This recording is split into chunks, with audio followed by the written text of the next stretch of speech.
여러분은 3월 1일을 생각하면 무엇이 떠오르시나요? 맞습니다. 3.1 만세운동입니다. 대한민국은 매년 3월 1일이 되면 온 국민이 그때의 독립의지를 다시 되새겨보곤 합니다. 특히 내년 2019년은 3.1 독립만세운동이 있었는 지 100주년이 되는 아주 뜻깊은 해입니다. 그래서 저희는 이 뜻깊은 날을 기념하기 위해 3.1 독립만세운동에 관한 영상을 찍게 되었습니다. 3.1 만세운동은 어떻게 시작하게 되었을까요? 이는 1918년도 1월로 거슬러 올라갑니다. 당시 미국의 윌슨 대통령은 각 민족의 정치적 운명을 민족 스스로 결정할 권리가 있으며 다른 민족의 간섭을 받을 수 없다는 주장인 민족 자결주의를 선포합니다. 이 소식을 들은 우리나라의 독립운동가들은 전쟁을 마무리 짓기 위해 열리는 파리 강화회의 때 한국의 독립의지를 보여주어야겠다고 생각했습니다. 당시 일본은 한국이 일본 통치에 의해 발전하고 있고 한국 민중도 일본 통치에 감복하고 있다라고 국제사회에 선전하고 있었기 때문이죠. 이것이 아니라고 말하기 위해서라도 더 큰 목소리가 필요했습니다. 그래서 선택한 것이 바로 하나로 뭉쳐진 민족이 함께 부르짖는 함성인 3.1 독립만세운동이었습니다. 1919년 3월 1일 서울에서 시작된 3.1 독립만세운동은 3월 중순경에는 전국 방방곳곳으로 확산되었고 5월 말까지 진행되었습니다. 당시 전국에 약 200만 명, 인구의 10%에 달하는 사람들이 3.1 만세운동에 참여했습니다. 경북지역도 예외는 아니었습니다. 여기 빨간색으로 표시된 부분은 10,000명 이상의 인구가 3.1 만세운동에 참여한 지역이었습니다. 이렇게 보시다시피 경북지역에서도 많은 사람들이 3.1운동에 참여해 큰 만세운동이 있었습니다.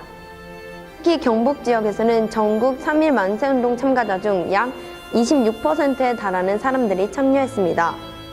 그러나 안타깝게도 많은 사람들이 경북지역에서 3.1 독립만세운동을 한 독립운동가들에 대해서는 잘 모르고 있습니다. 또한 3.1 만세운동 자체에 대한 관심도 점점 흐려지고 있는 추세입니다. 그래서 저희는 청소년들이 직접 경북지역의 3.1 만세운동에 대해 조사하고 후손들을 찾아뵈며 그때의 정신을 기려보고자 했습니다. 저희의 작은 발걸음이 경북지역 3.1 독립만세운동에 대한 사람들의 관심과 기억에 도움이 되길 바랍니다. 그럼 지금부터 저희의 발자취를 따라 함께 걸어보실까요?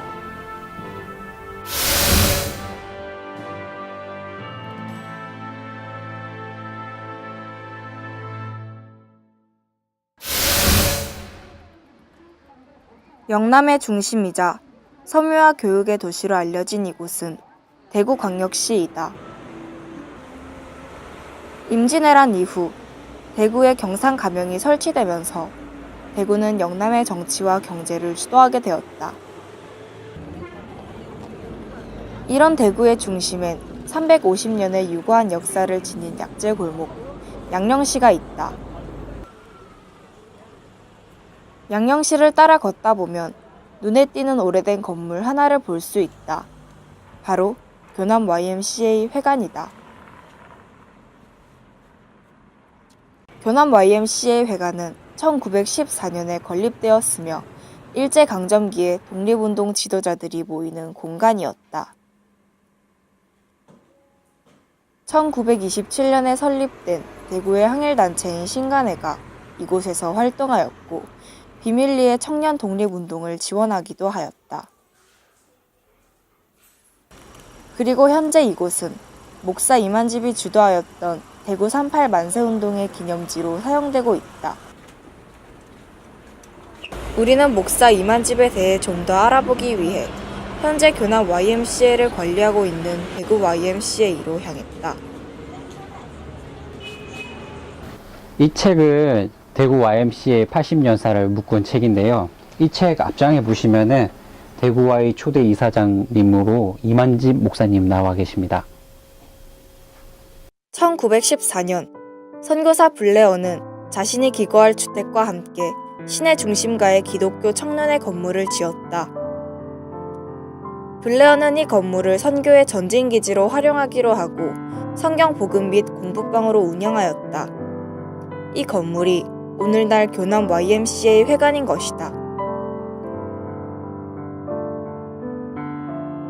하지만 교남 YMCA가 본격적으로 YMCA로서의 활동을 전개한 것은 1918년도로 그 전까지는 선교사에 의한 부분적인 YMCA 사업이었다면 이때부터는 본격적이고 주체적인 회원 중심의 운동체 역할을 하게 된다.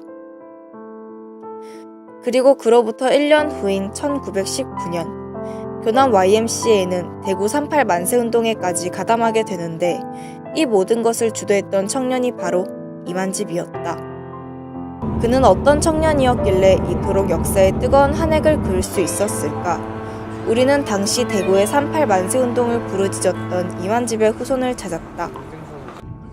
그의 후손 역시 조상이 그랬던 것처럼 목회자의 길을 걷고 있었다. 그러니까 저한테는 증조부니까 증조부. 그러니까 내가 증손자지. 이제 그 당시에 그 대구 지역에 선교사로 오셨던 제임스 아담스, 한국 이름으로 안의와 선교사님을 만나면서 복음을 받아들였고, 그래서 이제 그때부터 예수 믿고 나중에 장로님이 되셨고, 대구 지역의 개성 중고등학교를 같이 그 선교사님하고 같이 세웠죠. 이만집은 본래 경주 출생으로 고향에서 한학자로 살고 있었다. 그런 그에게 큰 변화의 시기가 온 것은 1900년도 봄이었다. 당시 대구의 선교사로 부임한 안희화가 복음을 전파하기 위해 경주를 순회하고 있었다. 그리고 그는 25살의 젊은 청년 이만집을 만나게 되었다. 한약 분야의 일가견을 가지고 있었던 이만집에게 조상의 제사를 지내지 않는 야소교는 야만인의 종교로밖에 느껴질 수 없었다. 그래서 그는 안희아와 함께 제사 문제에 대해 토론한다. 조상에게 제사를 드리는 것은 인륜 가운데 대표적 일이며 인간의 기본적 도리인데 야소교에선 이것을 금지한다고 하니 어찌 이럴 수 있단 말이오. 예수교에서는 부모에게 효도하라고 가르칩니다. 그러니 죽은 부모에게 하는 것이 아니라 살아계신 부모에게 산 제사를 드린다는 것입니다. 산 제사라니 그게 무슨 회개망측한 소리오. 산 제사란 죽은 후에 제사를 하는 것이 아니라 부모가 살아계실 때 자식 도리를 다하여 효도하는 것을 말합니다. 죽은 후에 슬피 우는 것보다 살아있을 때 효도를 하는 것이 더 중한 법이지요. 이러한 대화 이후 안희화는 이만집에게 한문으로 된 성경을 한 권 건넨다. 이만집은 그 성경을 탄독하였고 그 안에서 예수교의 진리를 발견하게 된다. 그리고 결국 그는 예수를 믿기로 결심한다. 처음에 이제 대구 제1교회 장로로 계시다가 나중에 이제 평양신학교라고 해서 그 신학교 가셔서 공부하시고 이제 그 목회자가 되셔서 나중에 대구 제1교회 목사로 오셔서 목사로 이제 심우하는 동안에 이제 3.1운동이 서울에서 일어났고 3월 8일 날 대구 지역에서 이만집 목사님을 중심으로 해서 대구 지역의 만세운동이 그렇게 시작된 걸로 알고 있어요. 영남신학대학교에 손산문 그 목사님 그분이 좀 자세히 알아요.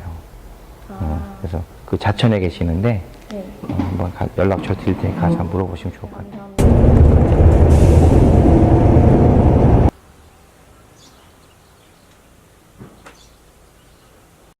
우리 대구 지역 38 만세운동은 이만집 목사님하고 또 김태련 조사, 물론 백납치 장로님도 또 여러분들, 정광순 목사님, 정재순 목사님, 정광순 장로님 뭐 이런 분들이 여러분들이 계셔요. 이제 그런 분들 오히려 후손들이 오히려 잘 모를 수가 있어. 이제 전문가들을 좀 찾아서 이렇게 좀 공부를 하는 게 좋지. 경주에 가면 경주제일교회라는 곳이 있는데 강동면 호명리에서 경주제일교회까지는 한 40리나 되는 먼 길이었습니다. 이 먼 길을 매주 빠지지 않고 열심히 신앙생활을 그렇게 하죠. 그러다가 나중에 아담스 선교사가 1906년도에 개성학교를 이제 설립하게 되는데 학교가 설립이 되면은 교사가 필요하죠. 그래서 아담스 선교사가 개성학교의 첫 교사로서 한문을 가르칠 수 있는 이제 그런 교사로 이만진 목사님을 요즘 말로 하면 스카웃을 하는 겁니다. 1906년 안희화는 제1교회 군의 초가 행랑체를 교사로 하여 보이스 아카데미라는 이름의 학교를 설립한다. 당시 선생은 이만집 1명, 그리고 학생 수는 고작 27명이었다. 이 아카데미가 오늘날 개성학교의 시초이다. 개성학교는 기독교 정신에 입각하여 영남지방 최초로 학생들에게 근대 교육을 실시하였다. 그 결과 1세기를 넘는 시간 동안 교회와 국가에 기여한 인재들을 배출한 명문고로 자리매김하게 되었다. 또한 개성학교는 대구 38 만세운동에도 큰 기여를 하였다. 당시 대구 38 만세운동의 지도자들은 아담스간 지하실에서 독립선언문을 등사하였으며 개성학교 전교생 46명이 대구 만세운동에 참여하였다. 당시 대구 38 운동으로 형벌을 받았던 76명 중에 44명이 개성학교 전현직 교사와 재학생이었다. 아담스 선교사는 대구 경북 지역의 초기 교회 설립에 있어서 굉장히 중요한 역할을 많이 하시는 분이에요. 그러니까 지방으로도 자주 가겠죠. 그럼 지방으로 이렇게 나가면 학교를 누가 관리합니까? 그래서 이만진 목사님이 아담스 선교사를 대신해서 한문만 가르친 것이 아니고 또 성경도 가르치고 학교에 필요한 모든 일들을 다 이만진 목사님이 그렇게 이제 소위 말해서 스포트를 하는 거예요. 개성학교 첫 교사이기도 하지만 굉장히 이런 이제 개성학교의 이제 그 초기에 어떤 토대 조성을 하는데 굉장히 중요한 역할을 하신 분이라 그렇게 우리가 기억을 해야 되겠죠. 이제 대구 지역의 우리 3.1 운동은 3월 8일 날 일어났다고 해서 38 독립만세 운동이라 그렇게 얘기를 하는데 이만진 목사님을 중심으로 한 기독교인들이 이제 이 운동의 중심에 있었다는 것이 이제 굉장히 좀 특징이라고 할 수가 있습니다. 민족 대표 33인 중에 한 사람이 있던 이갑성 선생님이라고 계시는데 이분이 이제 대구 경북 지역의 연락 책임을 맡고 계셨어요. 그래서 이제 이갑성 선생이 이제 적어도 3.1 운동을 하려고 하면 조직과 또 인적 자원들이 있어야 되겠죠. 대구 지역에도 아직 교회 조직망이 살아있고 또 교회를 통해서 인적 자원들이 있으니까 당시에 대구 지역 교계와 또 이 사회적인 어떤 그 리더십을 갖고 있던 분이 바로 이만진 목사님이셨는데 그래서 이만진 목사님을 찾아가서 당신이 대구 지역의 3.1 운동을 좀 이끌어줬으면 좋겠다 이렇게 부탁을 합니다. 1919년 2월 24일 이만집은 이갑성으로부터 대구 38 만세운동을 권유받는다. 처음에 이만집은 이에 부정적이었다. 이후 3월 3일 이갑성 대신 최재하가 이만집을 다시 찾아간다.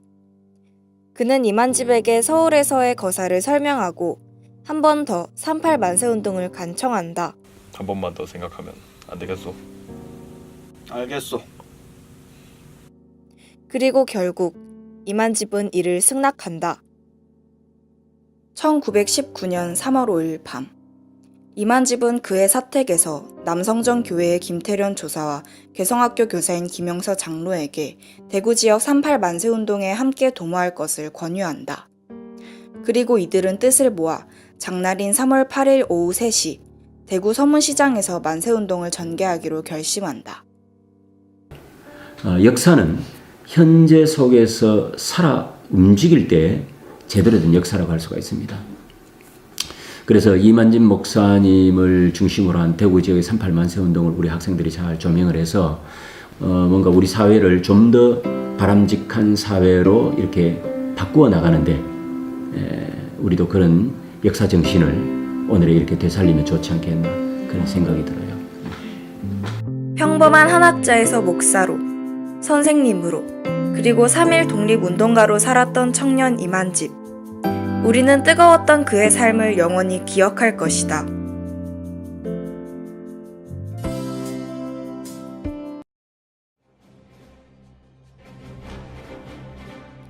(3월 6일) 어두운 방 안에 한 남자가 태극기를 등사하고 있다.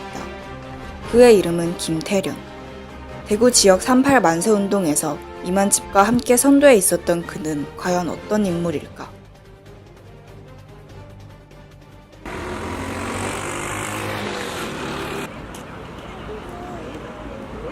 또 백남채 장로님, 김태련 장로님, 김용래 청년, 그리고 이만진 목사님 여기 있습니다. 이분들은 3월 8일 죽음과 투옥을 두려워하지 않고 대구에서 김인현 독립만세운동을 주도했다. 애국애족의 순관 정신을 기리기 위하여 여기에 새겨드린다. 서문시장이 옛날에 큰 장이었어. 큰 장. 장날 사람들이 많이 모이거든. 그래서 장날을 이용해서 일본 관료들, 일본 경찰들 이거 피해가지고 그래서 연락을 쫙 해서 장날 우리가 독립만세운동을 하자 이랬어요. 그래서 그날 대해서 아침 10시를 약속했는데 이제 개성 신명 성경학교 교회 성도들 쫙 모이는데 그때 태극기를 준비해서 그다음 두 번째는 소달구지 있습니다. 구름 말하고 있어요. 소각 끄는 게 있어요. 그 위에 올라가서 이제 남산교회 김태련 장로님이 독립선언서를 낭독하도록 되어 있었습니다. 중앙로에서 서문시장 쪽으로 걸어가다 보면 3.1 독립만세운동의 발원지를 발견할 수 있다. 이 자리에서 1919년 3월 8일 대구 지역의 민족의 함성이 터졌다. 원래 김태련은 수백만의 민중이 모인 이곳에서 독립선언서를 낭독하려 하였다. 하지만 그는 대기하던 일본군에 의해 제지받고 만다. 이에 이만집은 재빨리 쌀 달구지에 올라가 수백만의 민중 앞에서 외친다.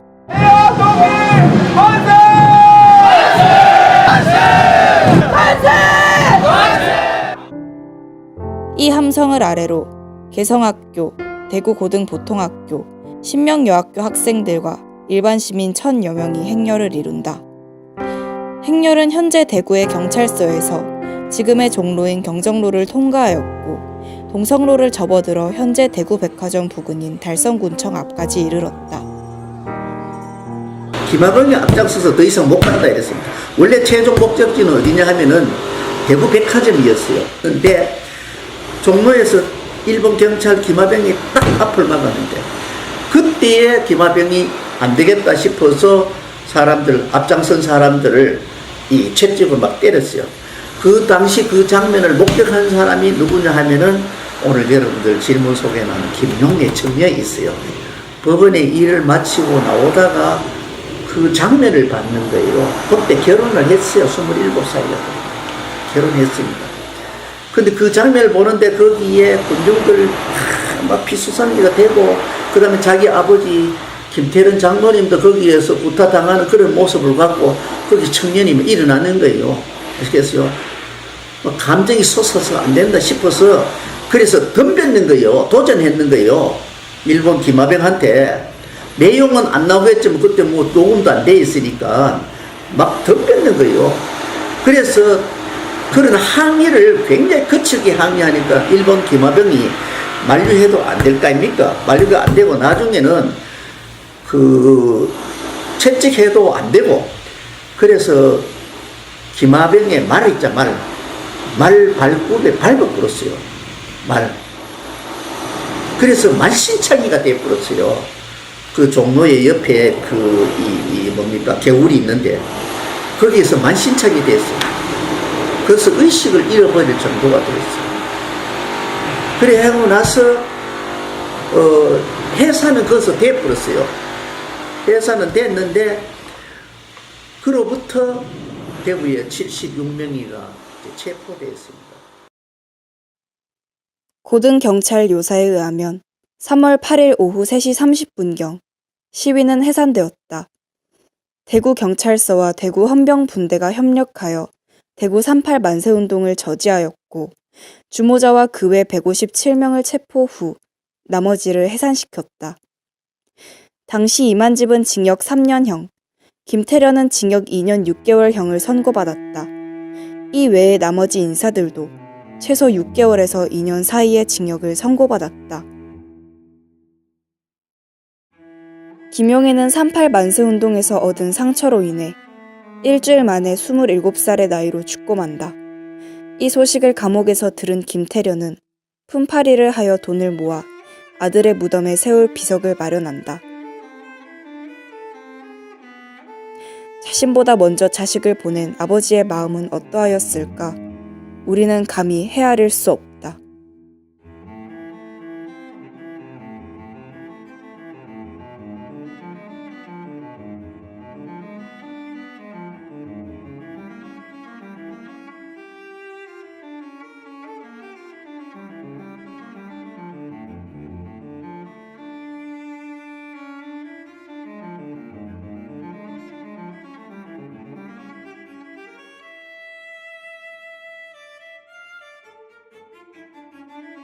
당시 38 만세운동으로 죽은 사람은 김용의 한 명뿐이었다. 조국과 아버지를 위해 한 목숨 바쳤지만 사람들에게 잘 알려지지 않은 독립운동가 김용해, 그리고 그의 아버지 김태련. 목숨보다 조국을 사랑했던 그 부자를 우리는 진심으로 존경하고 본받을 것이다.